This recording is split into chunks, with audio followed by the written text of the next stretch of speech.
Hey folks, Ted Bost here. I'm a licensed therapist in Idaho and Utah. And today I'm going to give you 5 tips for communicating frustration with someone you care about.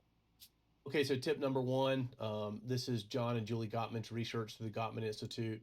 They talk about that usually a conflict or a fight or a disagreement, it will end how it starts. So if a conflict or a discussion starts heated, it'll usually end heated. Or if it starts with more calm and thoughtful discussion, it'll typically end with calm and thoughtful discussion.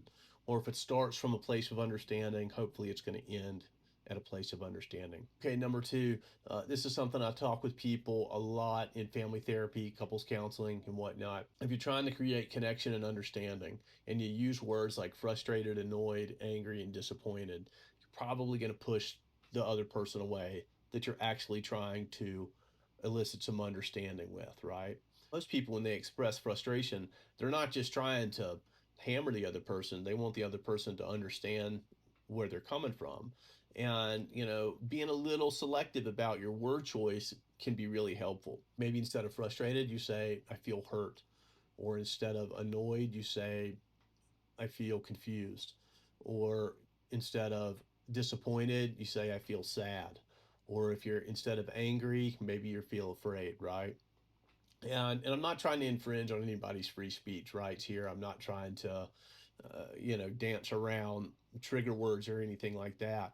I'm just trying to say, intentional and effective communication is important when you're talking about hard things, and kind of looking at your language and the language that you're using with people can be beneficial to conflict resolution or helping someone understand your perspective. Okay, number three, something like 85% of our message can be nonverbal communication. And so that's a really important piece to know, because whatever we're communicating nonverbally, that's the message that's going to get transmitted. Again, going back to kind of starting with a calm and intentional delivery, that can go a long way, right? If your nonverbal communication isn't consistent with the words you're saying, you're going to run into some difficulties accurately expressing yourself, and that's probably just going to create more confusion. Okay, number four, this is a simple thing, but it's very, very important. Use I statements instead of you statements, right? I feel this, I feel that, you did this, you did that.